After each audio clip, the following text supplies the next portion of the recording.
আজকে সার্ভিসে এসে কলা পাতায় ভাত খাচ্ছি। বাইরে গাড়িটা সার্ভিস হচ্ছে, এখন ঘরের ভিতরে।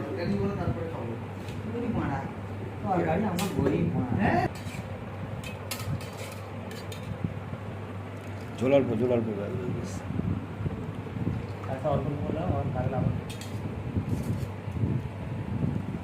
2 পিস চলে এলো।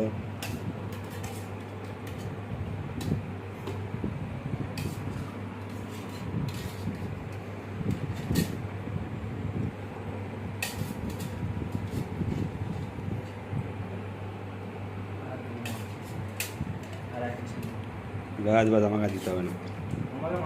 চলো শুরু করি, এবার খাওয়া যাক।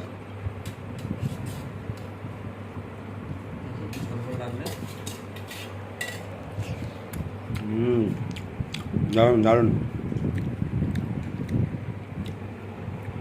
কলা পাতায় খাওয়ার একটা মজাই আলাদা। গরম গরম মাংস ভাত, আর বাইরে ওয়েদারটা দেখো, সুন্দর বাগান।